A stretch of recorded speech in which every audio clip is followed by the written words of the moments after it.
All right, let's clap it up. Gonna get straight into it tonight. Hosanna in Christ. Shalom, Yasharallah, Yahweh Shem Yashai Barakathum, to all the brothers, Yahweh Shamar Alatham Bashem Yashai, to all the sisters, all the Akwathian, all the Hakim out there. We are the Israelite School of UPK. We started out on 1 West 125th Street, Harlem, New York. We are under Commander General Yohana. You understand? Since 1969, we've been teaching the truth of this Bible. We're gonna go ahead and get straight into it. Many questions in the room, many questions online. Go ahead, type them in the chat if you're online. Go ahead up. Right. Slight, sir. I got I need a breakdown for Genesis 3 and 7. And specifically the fig leaves and the apron. Are those people, other people? The fig leaves and the apron? Come. Yeah, go ahead. Go ahead, Brent. This is the book of Genesis, chapter 3, verse 7. Mm-hmm. And the eyes of them both were open, and they knew that they were naked, and they sewed fig leaves together and made themselves aprons. Right. So yeah, this is their eyes being open. The knowledge of good and evil is the best example I can use. Is like you could hear that smoking weed is great, or it's, you know, amazing. You can also hear if you smoke weed, it can destroy your life, right? But until you do it, you don't have the now. Once you try weed, you have the knowledge of good and evil. Your eyes are open to see that it is an amazing thing. Cocaine, I never done cocaine, but I hear it is delicious and it's great. I don't have the knowledge of the good and the evil of cocaine. I only know the evil of it, right? But I don't know the good of it in that way. So once they did these things that the heathens were doing, now they had this knowledge, they realized that they were naked and they were not doing the things the Lord wanted them to do. So they wanted to blend in with these other nations and follow their customs and culture. And today you'll see it all the time. Like we go out to camp, or you in the city moving around, you'll see a group of Edomites and you'll see one brother with them. You know what I'm saying? If they rocking Edomites, he'll be like them. He'll have the black fingernails, the eyeliner, the different type of clothes. He's trying to blend in with them, but he got an afro. You know what I'm saying? He's black as hell. Like, we can see you. No matter how much of that gothic clothes you put on, you are not one of them. You know what I'm saying? And we try to, you know, certain brothers, they change the way they talk, change the way they walk, everything they do around them. We still see that you a nigga. You know what I'm saying? We still see that you a spick, a savage. Like, you can't just blend in with them. But that's what they were trying to do with those fig leaves and those aprons. Put something on themselves to blend in with these other nations. You understand? Yeah. What? You on the bar. On you on the bar. I'm gonna have that brother read too tonight. You understand? So any presets, unless anybody else is going, you know, have a question, anything, we pass the mic around. Anybody else? What? All right, let's get into it. Tonight's topic. My phone on. Let me real quick. 1 second. Yeah. Understand. Tonight's topic is going to be fear is your friend, right? We're going to talk about how fear is your friend is based off a clip I got from the trainer of Mike Tyson, right? So I'm gonna play the clip for everybody. You know what I mean, and then we'll go from there. Does anybody want to take a shot at why I'm saying that? Go ahead.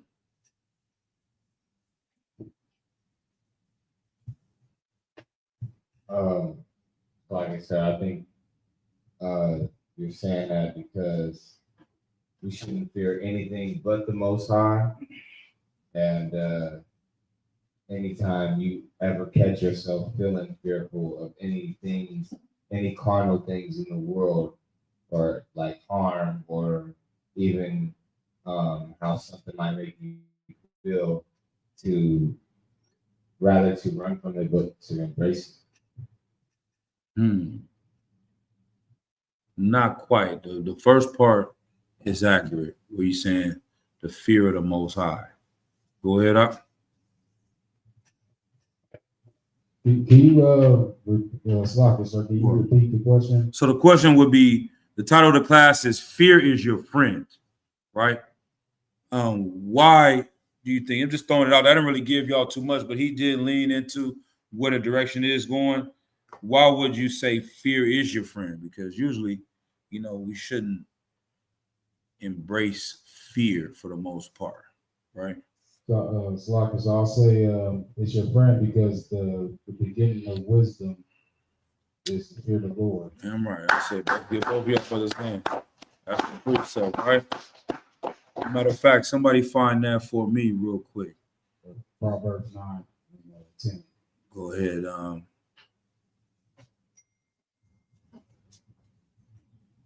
Proverbs 9 and 10. Yeah, that's it right there, Akim. The beginning of wisdom is the fear of the Lord. Now, y'all see my teaching style. I like to always turn things upside down. You know what I'm saying? If you can see it this way, you got to look at it from the other way and reverse what you just said. And that always help you get a deeper understanding of certain things. So if the beginning of wisdom is the fear of the Lord, then what is the opposite of that? What can you say?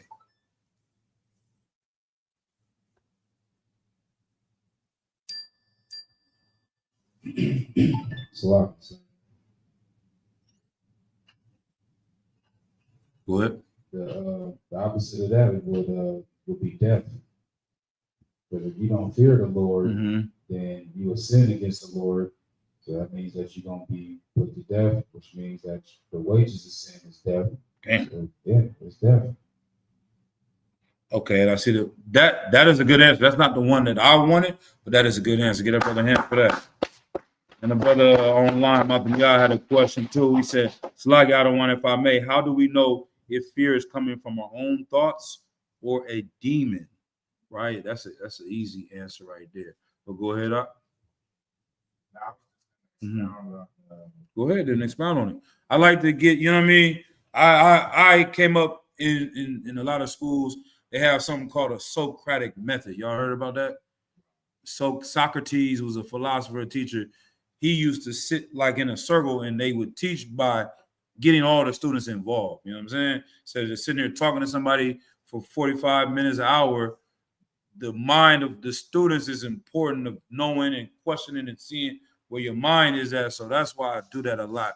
It's to me, it's just a better way to learn to get brothers' perspectives too and see what your thoughts and how you feeling about things. Well, yeah. Well, Swagger, sir. I think that if I would like just taking what you said for face value, like fear, like the precept itself saying fear of the Lord is the beginning of wisdom, like you said, to the opposite of that. If I put that in a sentence, right, would make sense to me. Like, the beginning of slavery is the fear of the world. There you go. That's kind of how I heard that. Damn right. Yeah, that's what I was leaning into. Even more if you just like saying the exact word. So the beginning of wisdom was the opposite of wisdom: foolishness, destruction. The beginning of ignorance is the fear of Satan. The literal opposite. You see what I'm saying? What I'm doing? turn that word around. Like if you go, what's on the other side of it? What's the opposite of fear? It's love. You know what I'm saying? The beginning of the ignorance of the world is to love Satan. You know what I mean? It's to fear Satan, all those things. If you do that, you're going to be destroyed. You know the way to righteousness is to fear the Lord. That's where your wisdom is going to come to play. So did anybody have one? Did we read it? Good. This is the book of Proverbs, chapter 9 and verse 10. Mm-hmm. The fear of the Lord Right. is the beginning of wisdom. Is the what? Is the beginning of wisdom. That's the start. It's not the end. It's not the conclusion of it. When you want to start to become wise, then you should start fearing the Lord. That's the walk that you see of men that come into the truth. When everyone stop eating pork, you understand? That's usually the first one to go. You learn there's something wrong with pork. You're like, you know what? I'm going to give up this wine. You're beginning to become a wise man. You're beginning to become a wise sister. When you stop celebrating holidays, when you stop, you understand, eating shrimp, crab, getting tattooed, all the things that you start learning, now you're becoming a wiser person, and you stop hustling, you stop selling drugs, you stop, you know what I mean, gangbang, whatever it is that you're doing, your sin, dealing with whores, you know what I mean, watching pornography, whatever that's your affliction, you start to become a wiser man. You get away from the things that the world is offering you. And the world is offering you all those things. Somebody blow my mind. Why is the world offering those things to you? There's a gift destroyed the heart. On topic. Why does drugs look so amazing to a brother in the world? Why is pornography so amazing to a brother in the world? All the things I listed. Why is white women so amazing and pork amazing and all the sins and tattoos, everything that we do that's unlawful? Why is it so great to people in the world? This is what your pastor wants you to do, sir. We know that he wants you to do it, but what is getting you there to do it? We just boil down to one thing. Go ahead, Nayak. Say foolishness. Okay, foolishness, right?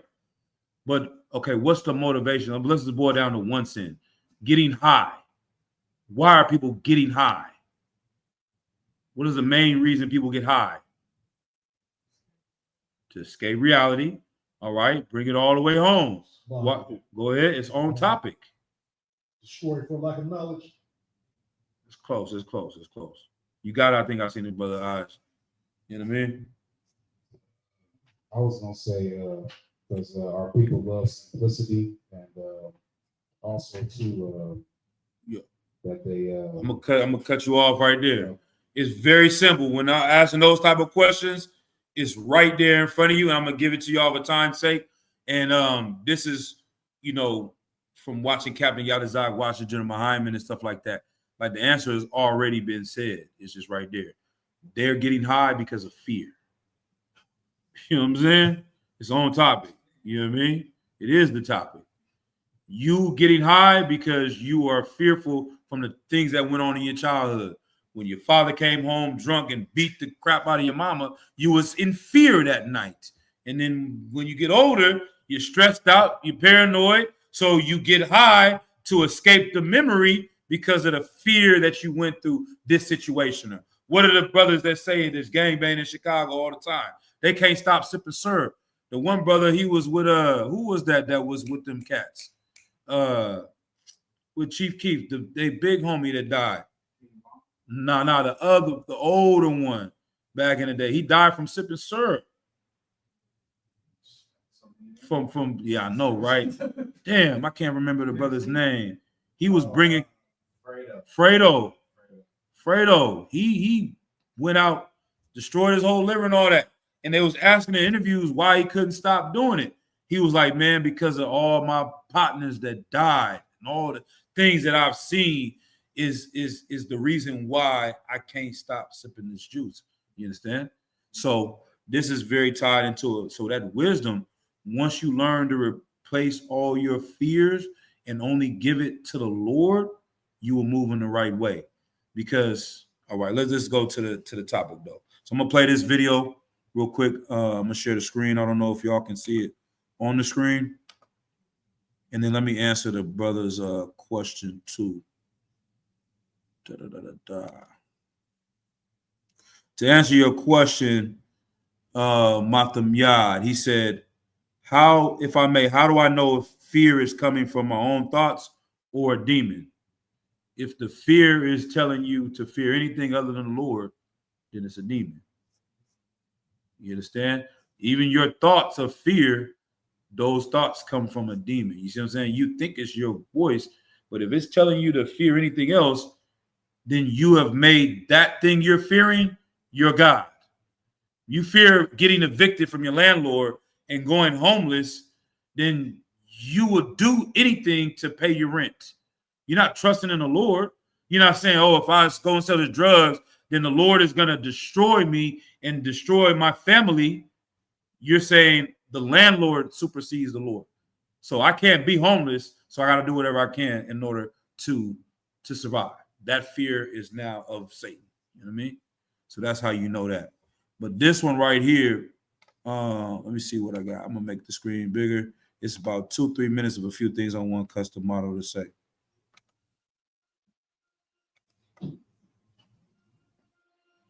To me, fear is the greatest obstacle to learning.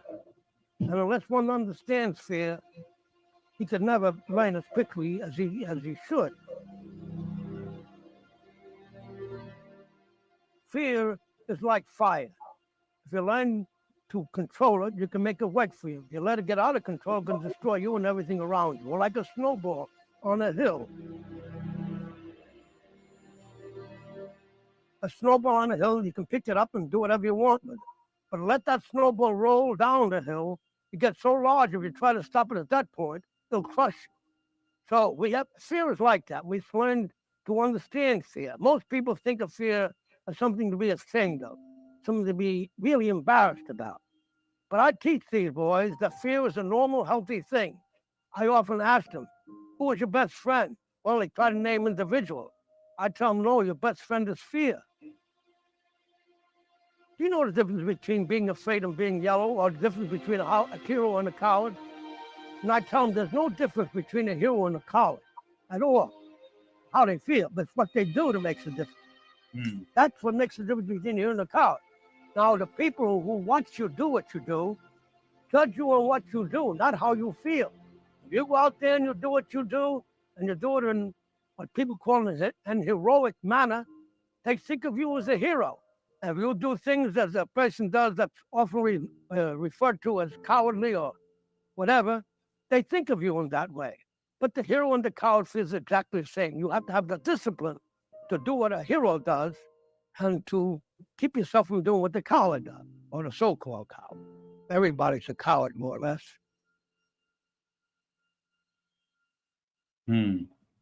That's that. So that part stands out to me, where he says that the hero and the coward experience the same fear.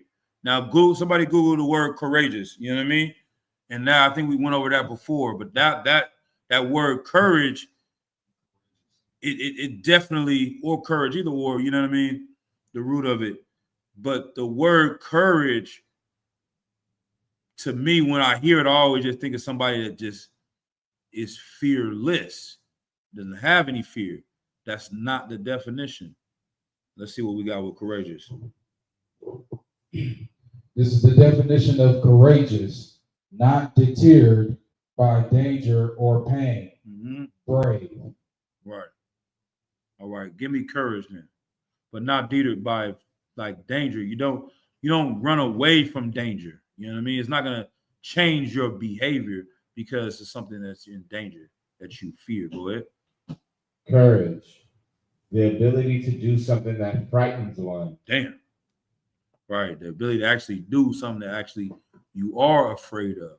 So something that is dangerous, but you do it as courageous. If you don't like heights, but you're willing to go up and climb and rescue a small child, that's courage. You wasn't scared of heights, and that's just doing what you do on a normal, you know what I mean? What did it take to be courageous to do that? You see what I'm saying? So he's saying the discipline to go through that is what makes someone brave or makes someone courageous. All right. I'm gonna play one more video by him on this topic. Let's see. How are we able to offer the It's Percy diet very, set it's for just a very powerful thing if you can contain it, if you can control it. And this is what it talks about right here. Let's see. The lecture of fear goes something like this. All people are afraid. Being afraid is a very normal, healthy thing. If an individual not afraid, I would have to send them to a psychiatrist to find out what was wrong. Nature gave us fear in order to survive. And of course, fear is our best friend. Without fear, we would all die. We'd do something foolish or stupid, which would cause our death or being crippled. Fear is something which has to be controlled. I always compare it to fire. Fear, like fire, must be controlled. And once it gets out of control, like fire, it can destroy everything around, not only the individual, but everything around. But once you control fear like fire, you can make it work. Without fire, we wouldn't have the civilization we now recognize. The fighter who controls his fear can now function in a manner far over and beyond anything he was capable of before. Fear is your friend, and nature gave us fear in order for us to survive. And I give the example of the deer crossing an open field and coming to the forest, and instinct telling him danger is present in the trees, perhaps in the form of mountain lions. At that moment, the adrenal gland injects adrenaline into the bloodstream, the heart beats faster, enabling the deer to perform an extraordinary feat of agility, sufficient to get out of the immediate danger. Now, we, as human beings, in my opinion, retain these qualities, though they're somewhat dormant because we live in a civilized atmosphere. But nevertheless, faced with a situation that intuition tells us dangers is present, these natural assets that nature gave us to survive come to the surface. And if we don't panic, if we maintain a discipline and a control over them, we can use them. And they not only will help us survive the particular incident, but continued success will give us a confidence that is so strong and a foundation so powerful that in time we can get to overcome almost anything.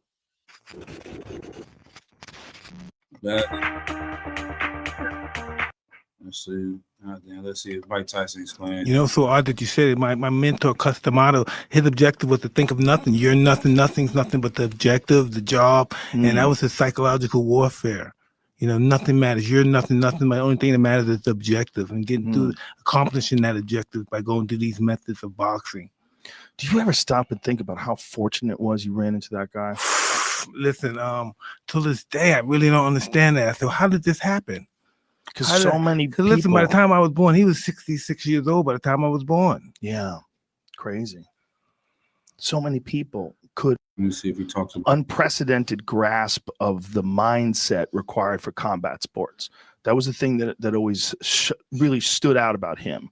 Like, he was a guy that was so well versed in the mindset. I would listen to his speeches that he would talk when he would talk about you, and he would talk about boxing. He would talk about fear. About fear can be like a fire, can cook your food, or it can burn your house down, and you have to control it. And when he would describe it, like it would be so enlightening. He was such a man of wisdom that when he would describe things, they would sink in. They would.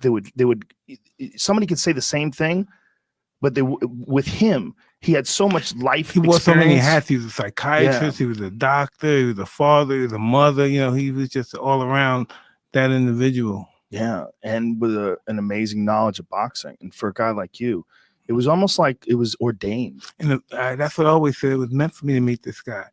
Because I had no way in a million years. Everybody said, "No way you're going to be champ. You're too small. Yeah. So you're too short. No way. These guys are too big for you." He always said, "This is the greatest fight ever lived." This and this. Always saying this about me. I'm like, "Oh, God, this guy's just souping me up." I never thought I could, achieve what he was saying. The things he was saying was just so gigantic in my eyes at the time.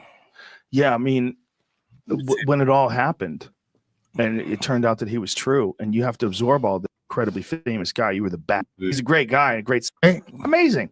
When people hear about him going insane, I'm like, of course. All right, does that. But I've seen Mike talk about those conversations about the fear, and what it comes to it is that if you're so confident and cocky in yourself and your own beliefs as a fighter, and you go into the fight, you're not gonna train like you need to if you don't fear the opponent. If you don't think you can get knocked out, then you're gonna go in here and be lackadaisical and get caught off guard. But if you thinking like, damn, I'm gonna go in this ring tomorrow and get knocked the hell out in front of everybody, my family, the women, the kids, then you're gonna wake up at 3 in the morning. You see what I'm saying? Jog the extra mile. You're gonna do the extra push-ups. You're gonna stay in the gym training because you're in fear of losing the fight. You understand? So that's how he's saying contain the energy of the fear and then moving forward. So how can we apply that? We're going to fear the Most High. This is the most powerful energy that you can use to put all of your fear in. And if you go down the rabbit hole and just think, if I don't do this, the Lord is going to kill me. If I don't do this, he's going to take my kids away from me. If I don't go here and go to camp or do class, whatever it is, the Lord is going to kill my rib. Like that genuine, real fear can now move you to do amazing things. And this is what men that have done this work for thousands of years have always drawn upon. All right. So let's go to 2 Timothy chapter 2 and verse 3. I was shy. If anybody ever has any comments or something stands out that's being said or questions about what's being said, please, you know what I mean?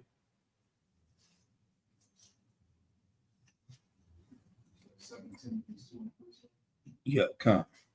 The beginning of wisdom is the fear of the Most High. You understand? Once you got that down, you can do anything, Akim. This is the book of 2 Timothy, chapter 2 and verse 3. Mhm. Though, therefore, endure hardness Mhm. as a good soldier of Yahushua. Right.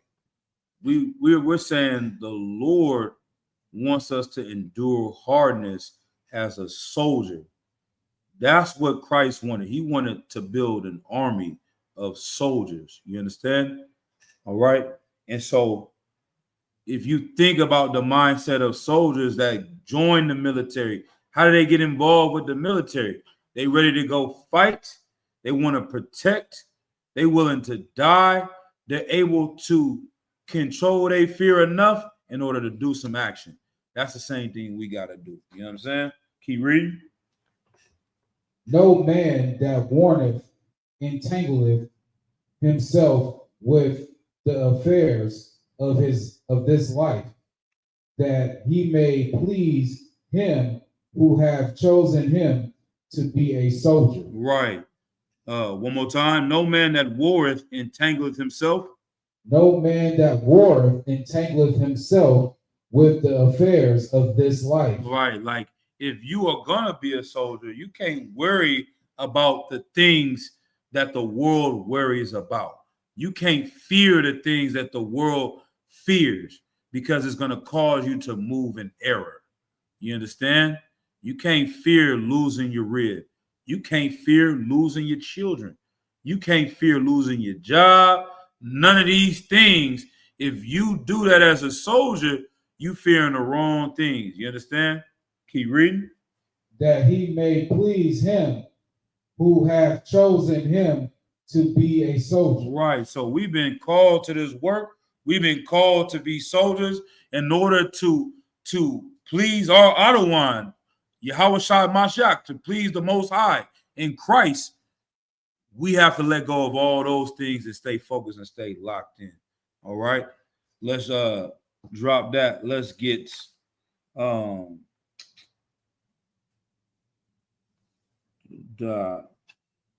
let me get Ecclesiasticus chapter 1 and verse 7. Ecclesiasticus chapter 1 and verse 7.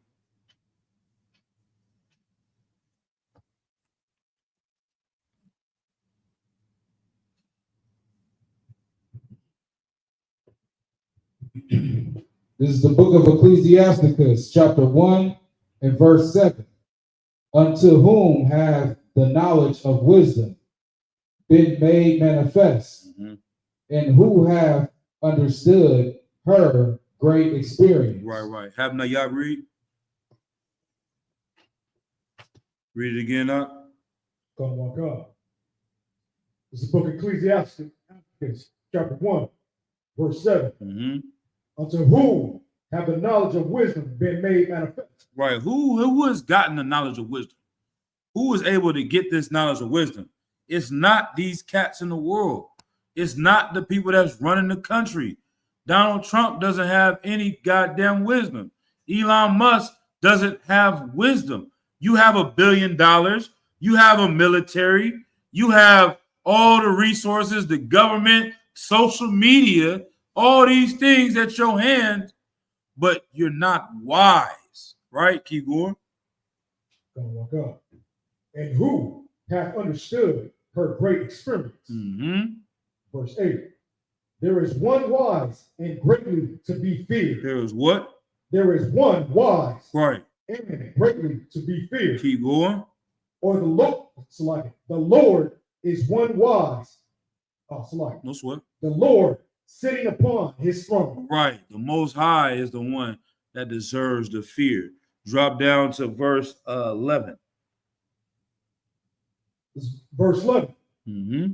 The fear of the Lord is honor and glory and gladness and a crown of rejoicing. Right. So once again, the opposite. The fear of the Lord is honor, is glory, is gladness, all these things. The fear of the white man is sadness, oppression, death, destruction. You understand? Why the hell is a woman making an OnlyFans? Why is she selling feet pictures? Why is she willing to walk down the street at 3 o'clock in the morning knowing she can be raped to get some money? Because of the fear, because of that pain she felt when she got molested, that fear of not having love, nobody loving her, nobody accepting her. So she wants to get money to replace that feeling of her insecurity. You see what I'm saying? Like, you can trace back all evilness to fear, right? And one thing I was talking about before is the fear of death. So let me play this one too. Let me see. I'm gonna share this one, see what this devil got to say about this real quick, and then we'll go to some more of these precepts. See what he got to say real quick. Share the screen. But then here's an alternative proposition, and I don't know. It's not like I'm not trying to maintain myself. You know, if I can extract out an extra decade. Go back. This cat saying.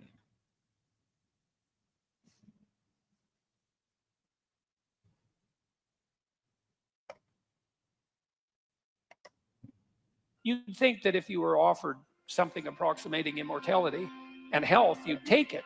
And maybe you would, but then here's an alternative proposition, and I don't know. It's not like I'm not trying to maintain myself. You know, if I can extract out an extra decade or an extra 20 years keeping myself healthy, that seems like a good thing. Would I want to live 500 years? It's a long time, man. 1,000 years? It's a long time. But the alternative is, you know, truncated existence with death. And that's also not particularly palatable. He uses a lot of. And so is there a medicament for This mortality? motherfucker, But this is implicit in words. Socrates' Apology is the following idea. Imagine you lived your life fully. And that would mean that you said what you had to say when you had to say it. You did what you needed to do when you needed to do it. And you availed yourself of every opportunity that came your way. So you'd exhaust yourself in the service of your life. Maybe by the time you were old, you'd have had enough. You'd think that if you were offered. So what is he's trying to say? It's not quite what I'm getting at, but there's some things what he's saying. I'm gonna say this: the beginning of fear in life that everyone has, you can find the root of it in a fear of death. Basically, that is really what all these fears are about, right? Because if you did live forever, what would you be in fear of? Like, explain to me a fear you could have if you was, you know what I mean? Like, what, somebody lock you away in prison? You could sit for 4 million years and figure out how to get out of that prison. You know what I mean? Like, if you have all of the time in the world to figure this out, like, there is nothing that could really. You have a fear of losing a house. What? You can go next 2,000 years, you can collect one piece of wood a day and build a home. You can figure a way to save money. You just save $1. You know what I mean? Eventually, you're going to get whatever it is that you have a fear of losing. You wouldn't fear losing your family members. People, you let your kids run around. You know what I mean? I was talking to a brother about that the other day. What, you think your kids you let them walk to LA tomorrow if they wanted to. Y'all be back. You know what I'm saying? You ain't got no fear no more of that. What else? Losing a rib? What does that mean? She didn't went and got some other nigga. Well, okay, I got about 10,000 years to get about 10,000 more ribs. You understand? Like, none of these things that we have in our life that you fear, they don't exist without death, right? So now, what makes coming into the truth so powerful is because a few things: resurrection, being born again, it completely frees you of this fear of death. If you're able to have a full belief and faith that you can rise again, then it's like you're playing a video game. You know what I'm saying? You can play a video game as a samurai, slicing and dicing and doing all that. Now, somebody said, you want to go do that for fun tomorrow? You want to go fight to the death for fun, for entertainment? Hell nah. Because you might actually die and get your head cut off or your hand chopped off. But you'll do it in a video game with no fear because you get another life. You get another life. And you get another life. And you'll keep playing the game and it becomes fun now. That's what life can be. You can be free and say, nigga, what are we? You believe you're going to die. I don't. You see what I'm saying? So what you want to do now? You see what I'm saying? We going to camp. The big thing the Black Panthers that made them grow so much and made them the #1 threat to America is because they started to carry guns. Because the police were going around bullying black men, beating them up with what? What fear were they telling them? How were they able to do this? How are the police able to abuse people? Anybody can call out. You don't gotta have the mic. If you just yell, if you don't, if you don't. You got it if you do it. Go ahead. Still raise your hand though if you're gonna say something. But yeah, go ahead. Like, they knew the government was backing. Okay, but no, I'm saying, and how was the police able to abuse black men? I kind of already gave the answer. Go ahead, Doc. There you go. Get it over here. You know what I'm saying? The brothers didn't have no guns. So they putting fear in you. You do what I say. You get out the car. You sit down. You let me punch you in the face. You let me plant dope on you. Let me take you to where I want to take you. Now, these niggas got guns and you got guns. That white man want to go home tonight.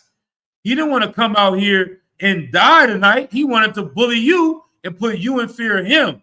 But now that what they say ain't no fun when the rabbit got the gun. Now that this nigga is looking at me with a shotgun, I'm looking at him with a shotgun.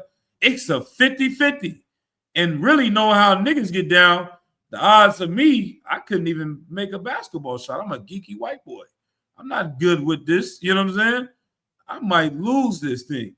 So now it's balanced out because he's in fear of his life. He gonna talk to you a little bit differently with that gun in your hand. And the Black Panthers were getting more respect and the white man couldn't have it. So they changed the laws to take guns away from niggas and find reasons to give us felonies and all these things. So we couldn't do that. So what am I saying? I'm saying all that to say that when we take away that fear of death, now it's like you see that them for who they are. They're actually scared.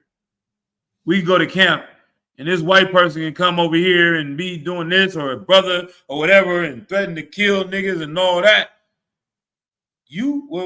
How we do it?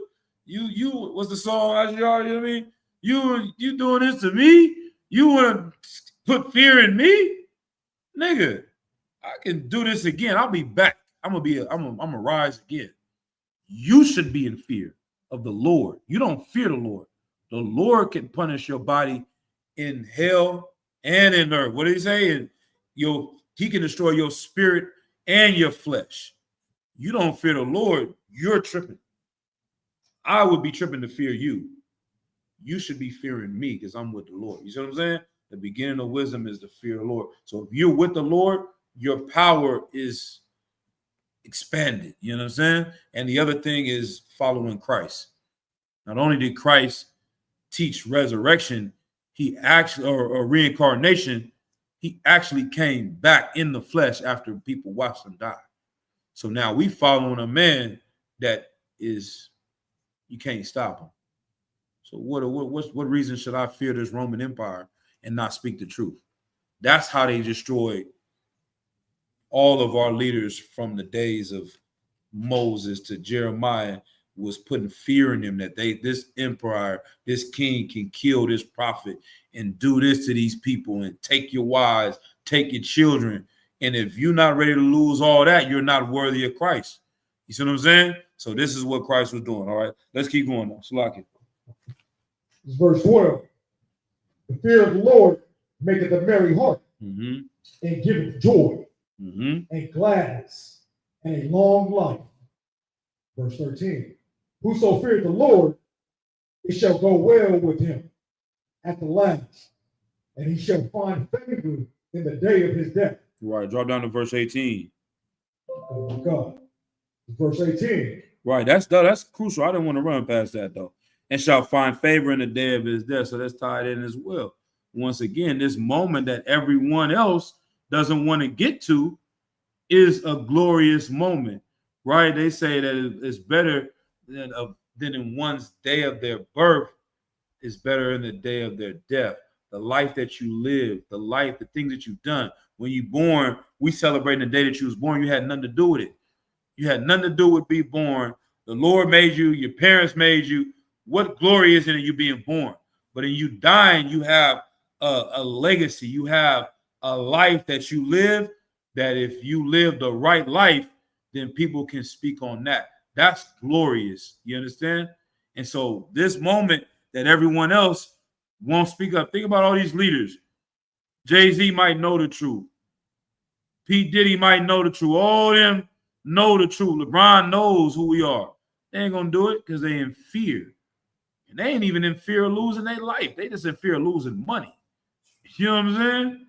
They just in fear of losing their goddamn money and won't speak the truth of what the Lord teaches. You know what I'm saying? Are people to say, right? So that is where the day of death can be termed something, instead of something that you fear, something that you welcome. You know what I mean? In that sense, we're not suicidal here. That was another topic. We can get into that too. I'm going on a lot of different things. But let's go down to verse, what I say, verse 27 or verse 18? 18, yeah. Verse 18. The fear of the Lord is a crown of wisdom, making peace and perfect health. Perfect health to flourish, both which are the gifts of God, and it enlargeth their rejoicing that love him. Right. And in verse 20? Verse 20. The root of wisdom is to fear the Lord, and the branches thereof are long life. Verse 21. The fear of the Lord driveth away sins, and where it is present, it turneth away wrath. Right. All right. So that's that. Let's drop this. Let's go to 2nd Ezra chapter 11 and verse 32. And this ties in, man, to the once again, I bring up the Black Panthers. It was a book by Huey P. Newton. It's called Revolutionary Suicide. And that's a very, catchy title of a book. If you read in the intro of it, he explains that there are two types of suicide. There's a reactionary suicide. There's a revolutionary suicide. Someone can react to the oppression of this land, to the suffering, all the things that you're going, and want to escape from this world and kill themselves. A revolutionary suicide is a brother that wants to get out of this oppression so much he's willing to die for freedom. That's revolutionary suicide. It's not somebody that wants to die and wants to escape the world in the sense of not living, that someone wants to escape oppression so much that if it comes to them dying, they willing to do it. That's the soldiers for Christ. We ready to commit revolutionary suicide. Like, I don't love my life enough to enjoy it well enough and see our people continue to be in captivity, as opposed to dedicating our lives as soldiers and doing this work and fighting to, if I got to risk my life, then so be it. You understand? All right, go ahead. The second Esdras, chapter 11, verse 2. Mm-hmm. And I saw, and behold, 32. 32. Smart. 11 and 32. This book of second Esdras, chapter 11, verse 32. But this head put the whole earth in fear and bear rule in it over all those that dwell upon the earth. Right. With much oppression. And upon the earth, and it had the governance of the world more than all the wings that had been. Right. Think about what people say. They don't like watching the news. You understand? Why don't people like watching the news? Go ahead up. They want to see all the atrocities that's going on with their people, or in general. Mm-hmm. You know, some people don't even care about their people. They just don't want to hear negative things. Exactly. They say it's depressing. You understand? The news, I can't watch the news. It's too much negativity on there. Why do you think they putting all that goddamn negativity on there, Hakim? Why can, you know, my grandma, I grew up in Richmond, she don't go to Oakland. Don't go to Oakland. Don't go to Oakland. Why? Because everything she sees on the news of Oakland is a shooting and somebody died.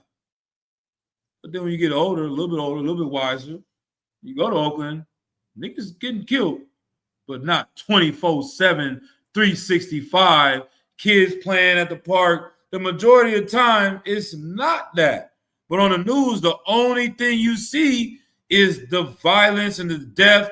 And so you fear Oakland. Now you don't go there. You can't meet no one over there. You can't develop a bond and a friendship. And you have this fear of these people. And it keeps y'all separated. You see what I'm saying? And so they're doing it with everything, man. Now they talk about this disease. You fearful of the disease. They talk about the economy to destroy. Now that. Then they talk about this war about to happen. And everything is a fear of this, fear of that. It's fear mongering. They're selling it to you. Because if you fear this stuff, then you won't fear the Most High. And if you stay focused on these things that they got, guess what? You're going to fear the oppressor. And this is why he teaches you that God is all love. Ooh-wee. That's a heavy one out here. The white man wants the monopoly on fear. You can't fear nothing else but him. So if you can't fear nothing else but him, you can't fear the Lord. You got to love the Lord. It's all love. He's friendly, forgiving. You can do anything because he knows the beginning of you becoming a better person is when you take away the fear of him and give it to the Lord. You see what I'm saying? So now Nat Turner can say, well, damn, this white man, you telling me this, you telling me that. I'm reading the scripture. I shouldn't fear death. I shouldn't fear you. I should fear letting someone rape my wife as a man. That is not what the Lord wants. If I got to die today to protect her and my children, then so be it. May I rise again. But I'm not going to be like a coward and let your fear stop me from doing what's right. You understand? So many brothers, pastors, and preachers won't teach the truth because they fear what the white man would do, fear what the Jewish man would do.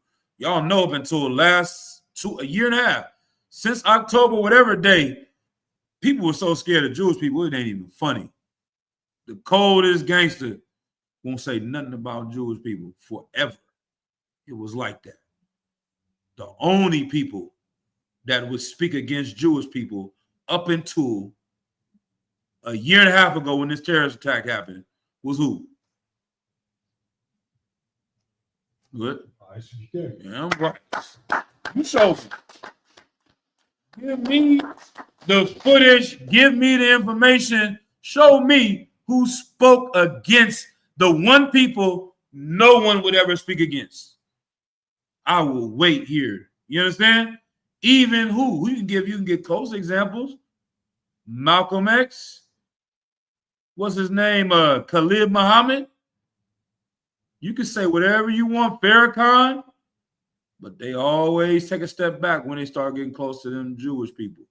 You understand? Khalid Muhammad was talking about Jewish people, and Farrakhan silenced him for talking about them because it was bringing too much heat to them. We the only ones that said we don't give a damn about none of that. Who do we fear? The Father we fear. You understand? That's power in that, Akim. All right? What we got? 33. No, I think we good on this one. That's 12 on that. Let's go to, let's see, Let's go to Acts chapter 5.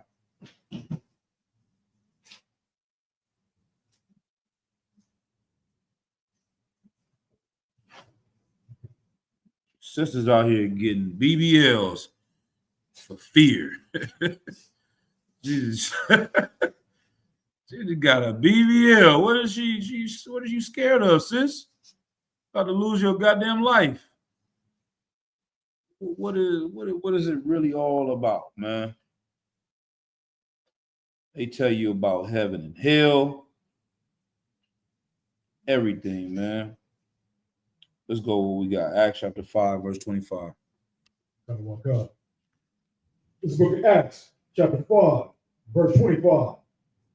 Then came one and told them, behold, the men whom ye put in prison are standing in the temple and teaching the people. Damn.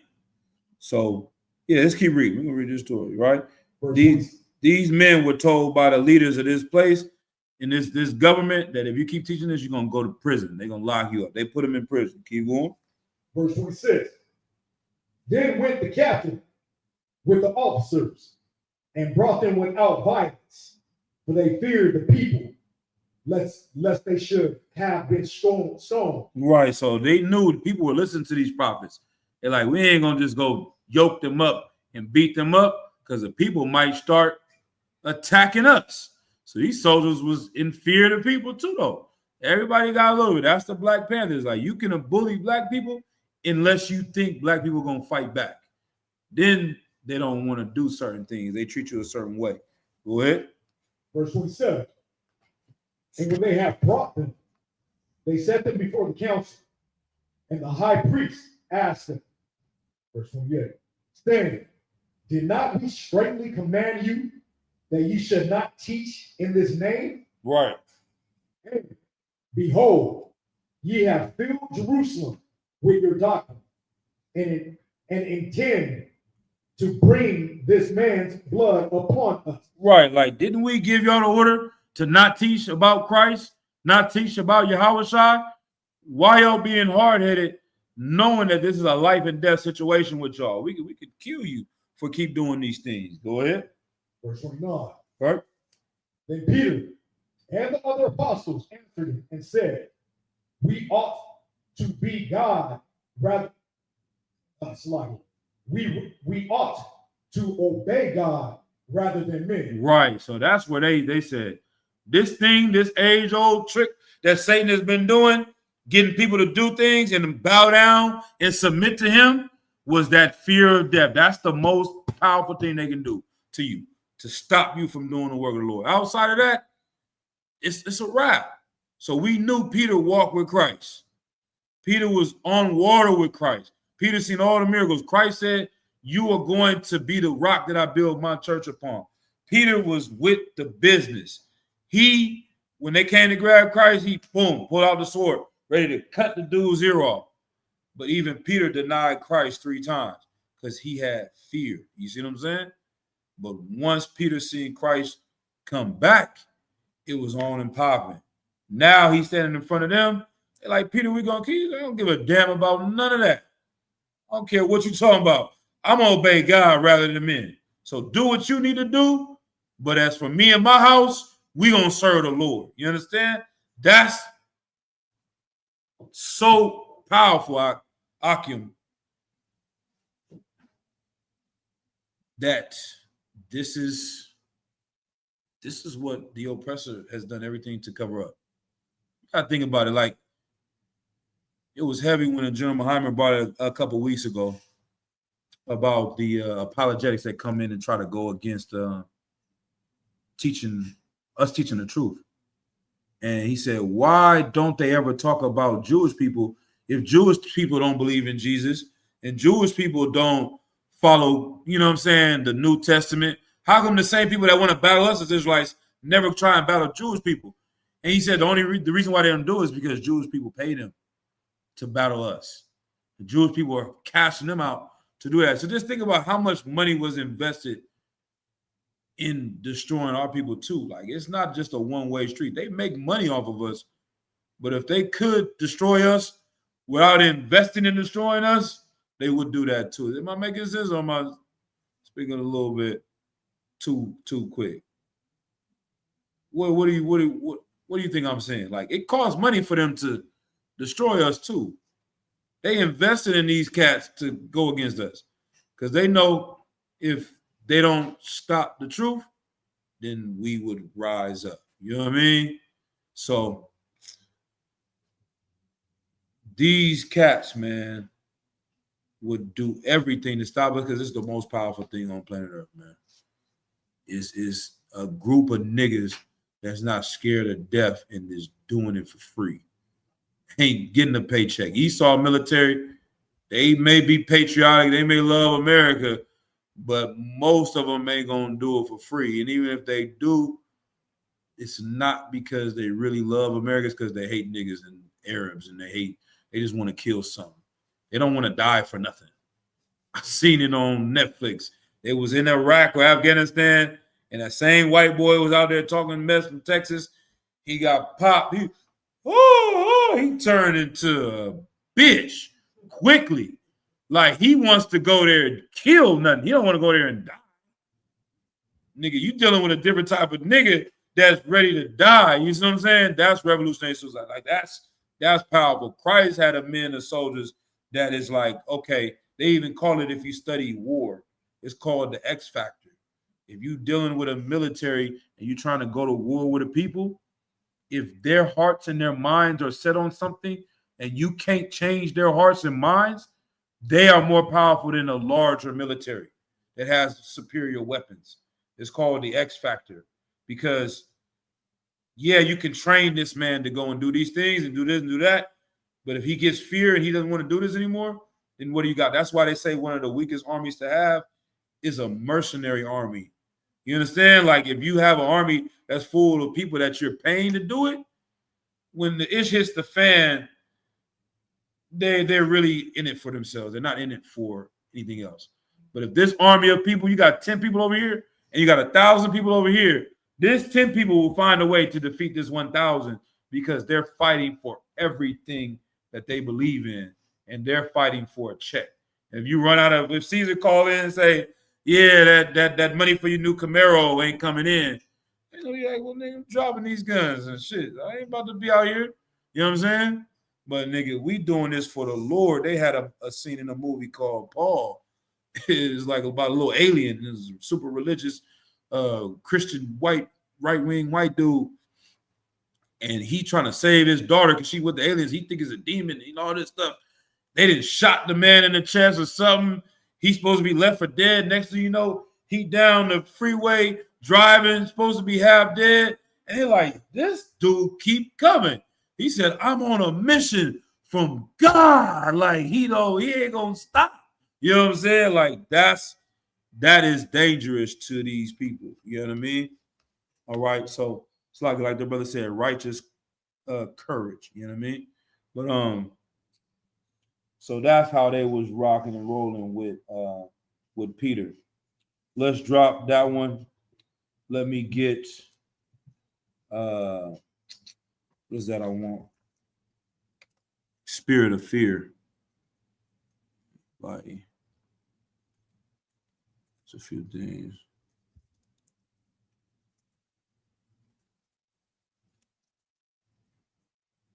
This is 2 Timothy 1:7.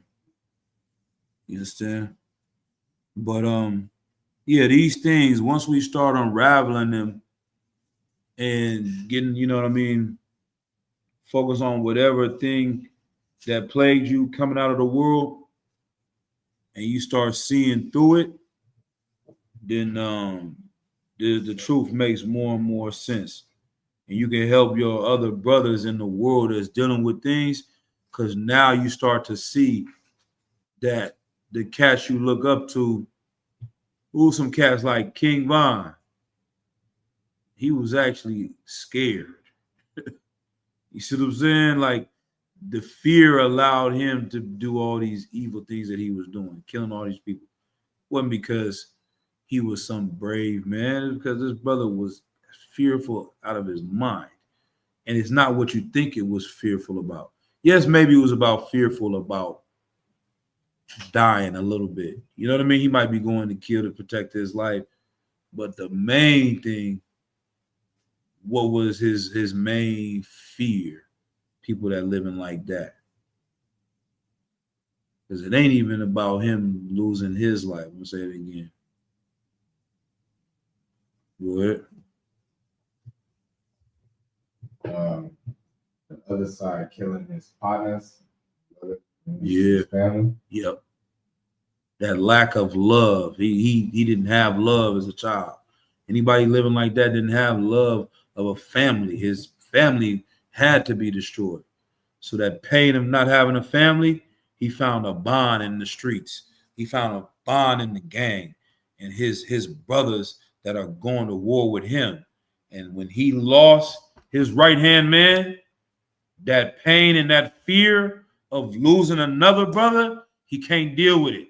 So I'm going to kill every last one of these niggas on the other side of town to make sure that I don't lose someone else. Lil Durk is sitting in some jail right now because of that pain he couldn't process and deal with. You was talking about processing pain and processing things. He don't know how to emotionally deal with it. So all he gonna do is say, you know what? I'm gonna turn it into anger and just go and attack and kill as many of these cats so that no one will ever mess with us anymore and we can be feared by them. You know what I mean? And that's really what your oppressor is doing on a large scale. He don't fear the Lord. So his objective is to make you fear him. Why you think they got so many cameras? Why you think the FBI is supposed to be surveilling every goddamn thing, watching everything, recording everything, keeping tabs on everything? Because they want to be God. They want you to fear them like there's nothing going on in their world that they don't know or control. And so now when you buy into it, you believe in it, you forget that he is the one that's actually scared. Because if these Arabs over here or these Chinese people come together or these cats do this, then ain't no way that these people are going to run the world. They're going to lose their house. They're going to lose their car. They're going to lose their family. They don't want their children to die. They're the villains in every goddamn movie. That's a villain. It usually comes from them losing a family member or something like that. And they want to destroy the whole world. That's Esau. He can't take losses like that.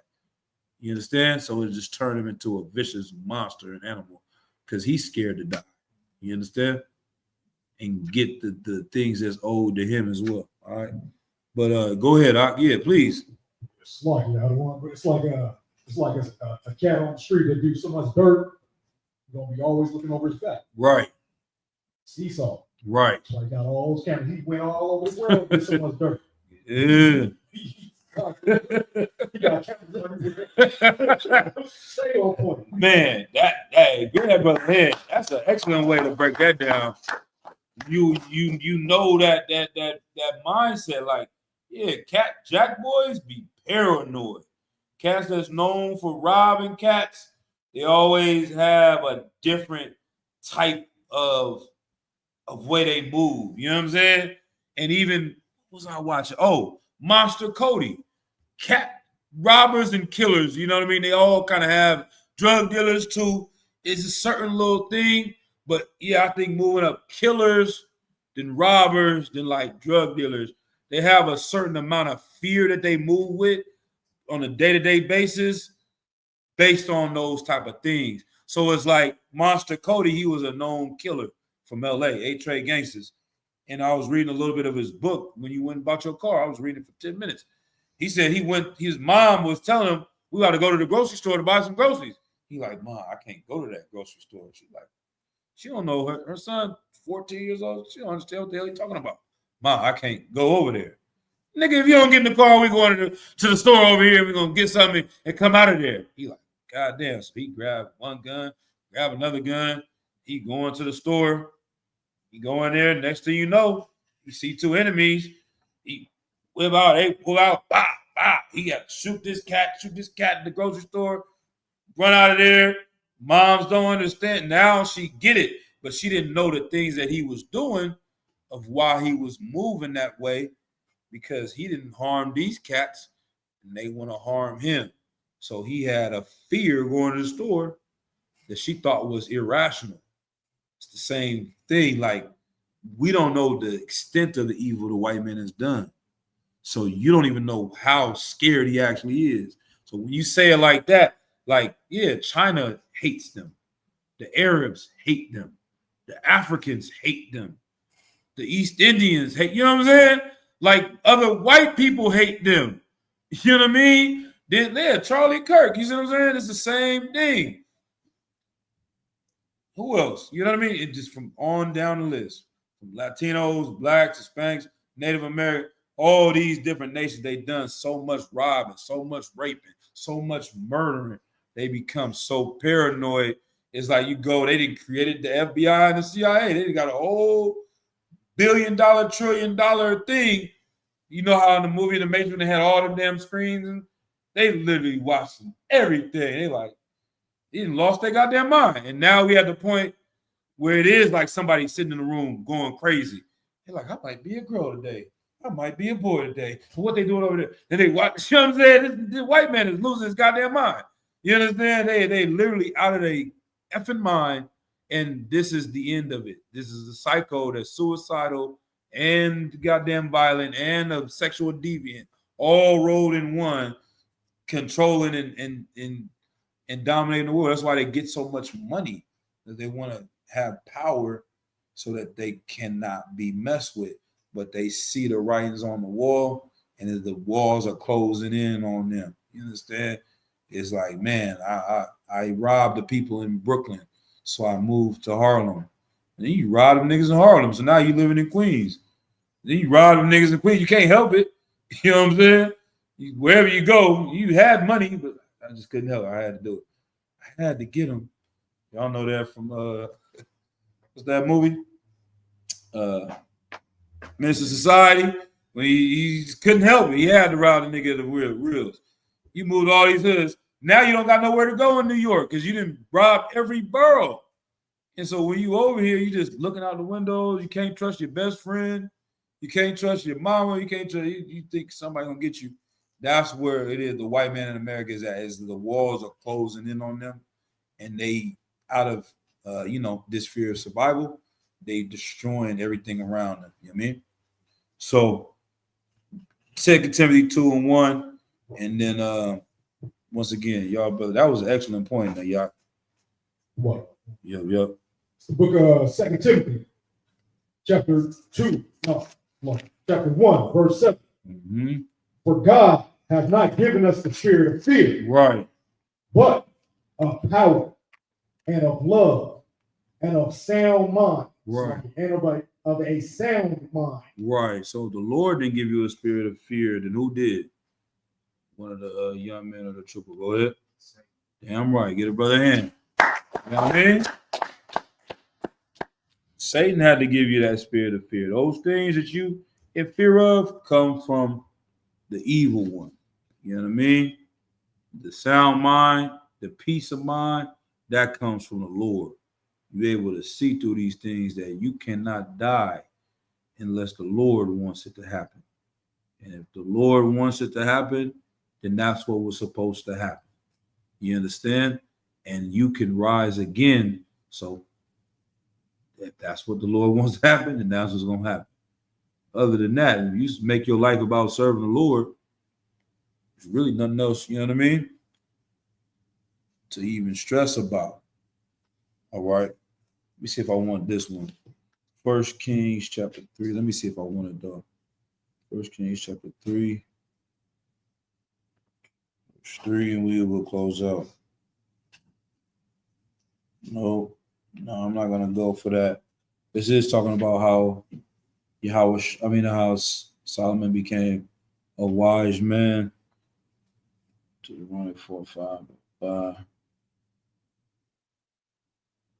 All right. I guess the last thing, let's go to Matthew chapter 6.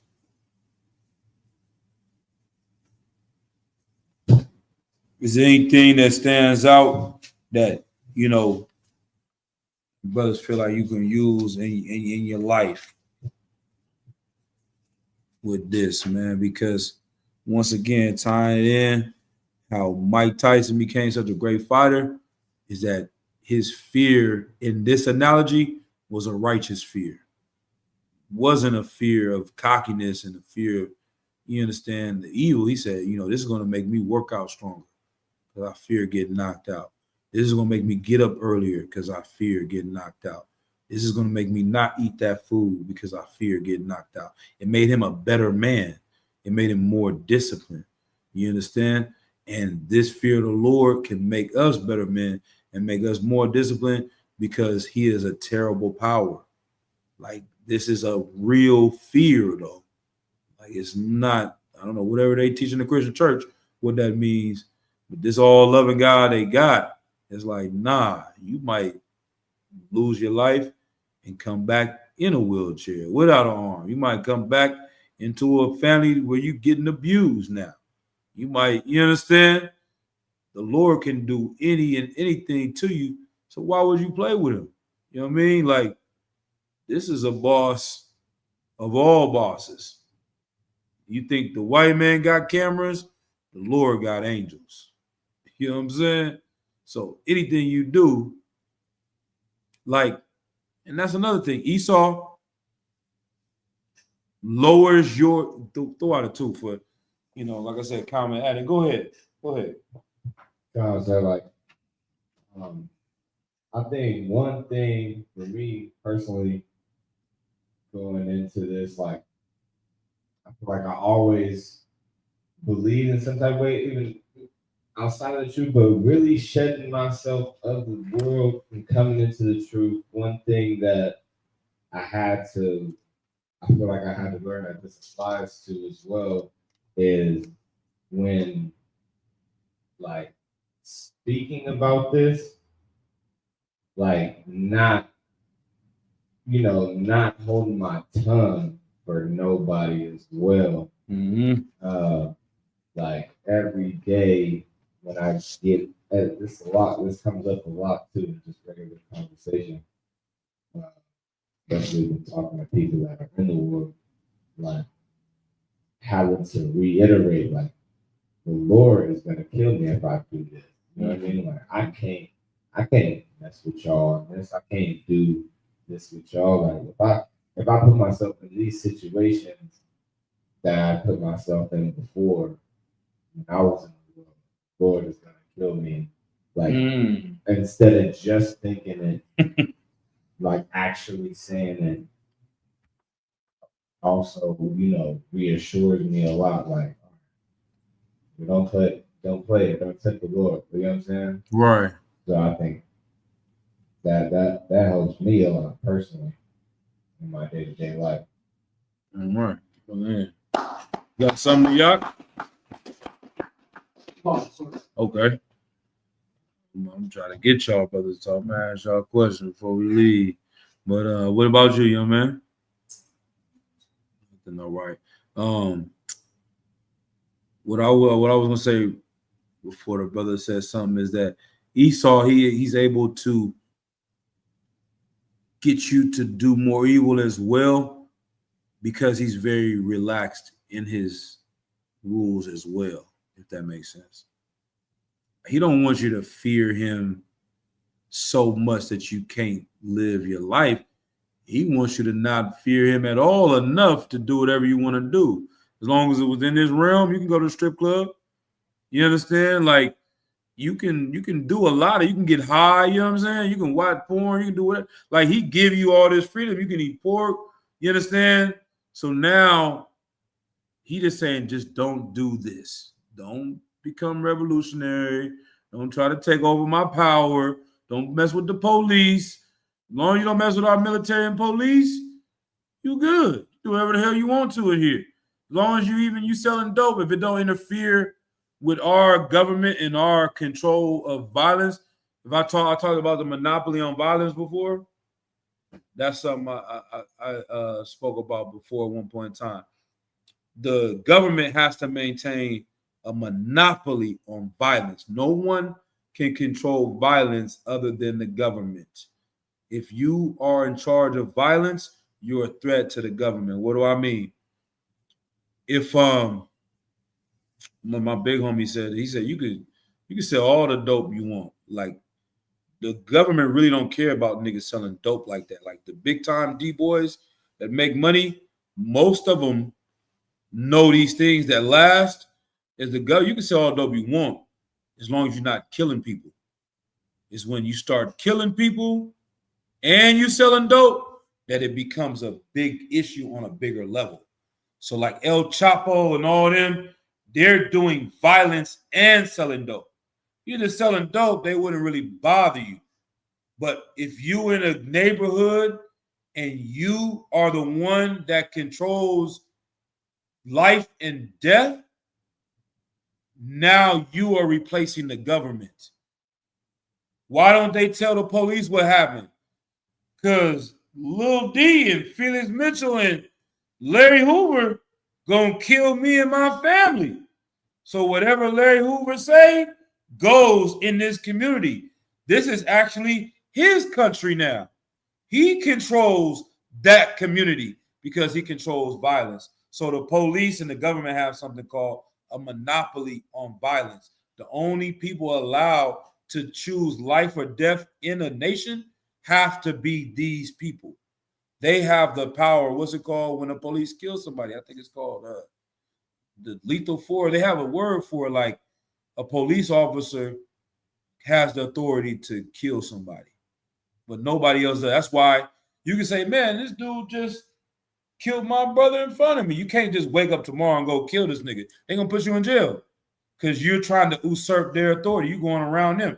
They got to sit you in front of a judge, their judge. They got to go through your court system. They got to sit in front of them to say, okay, now he's deserved another death penalty. In your mind, you like, he raped my little sister. I'm gonna kill him. Nah, you can't do that. We have to be the ones to say he can die. Go ahead. No, I was gonna say, Slocky, sir. They literally sit up there and say, "I feared for my life. Mm-hmm. That's why I shot." Mm-hmm. That then they can get off because they work for the government. You see what I'm saying? So once again, that is that same thing as life and death puts you up at the top. If I can control who dies, then I can run the world. Everybody got to bow down to that, then they become God. But the cold part, go ahead up. It's like they're also taught that there's a suspect and there's a victim. Right. That's it. What you mean? Break it down a little bit. I like.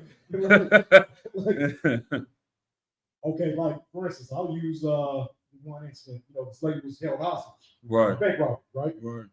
They're going after the suspect. They know that they got this hostage, but at that point there, she's a victim. So they sprayed up the whole car, even her in it. And that's the story. It's in stock. You know what I'm saying? So that's what I'm talking about when you got the suspect and you got the victim. Damn. So they,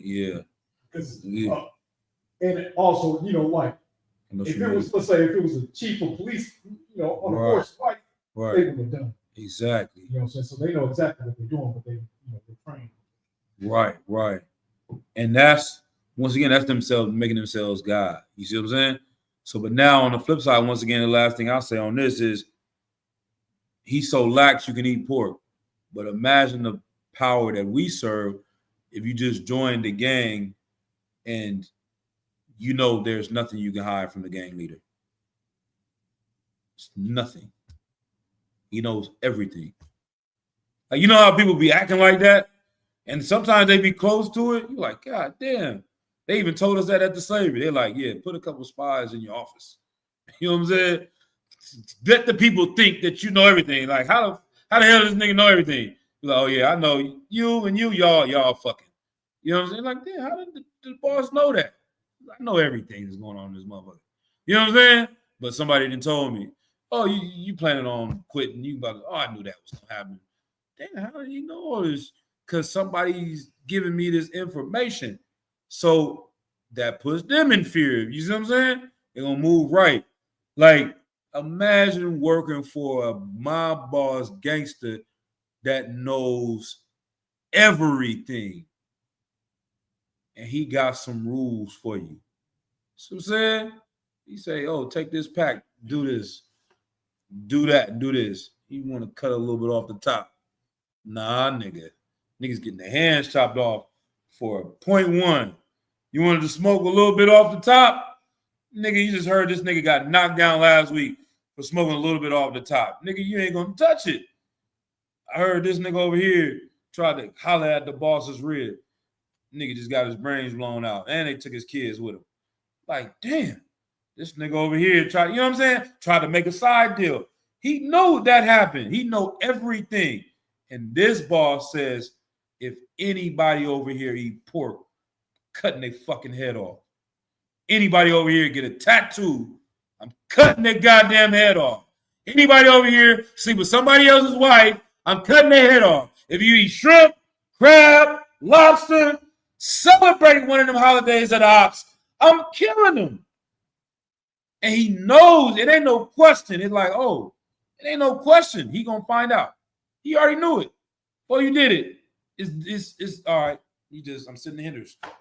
So you would be like, oh, snap. I can't do nothing but obey him. Why would you do anything else?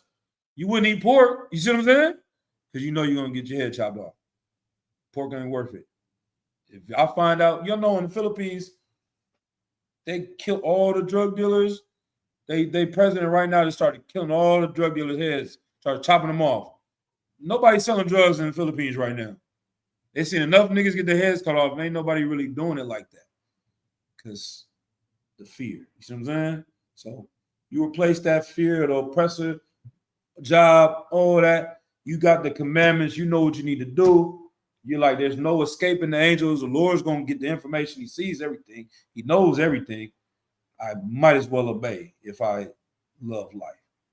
And if I follow a good boss, follow a good leader, we actually going to come up.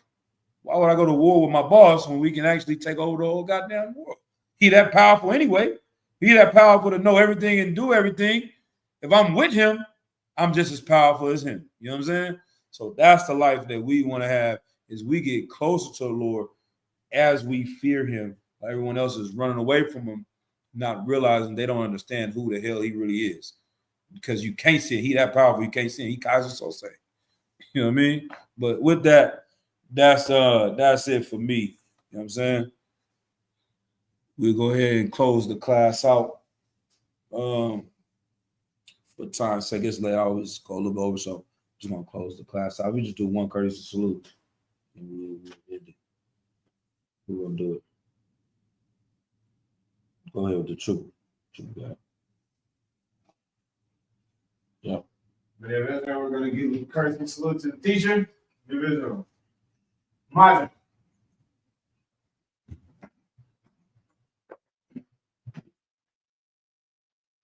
Individual. Majin Shabbat. Majin. Y'all Shimmy Y'all Shabbat. How about Shimmy Shabbat? Individual. Give a courtesy salute to the sisters. Online. Individual. Majin Shabbat. Majin. Yahweh Shabbat, Shabbat, Shimmy Shabbat. From the top. Yes. Thank you.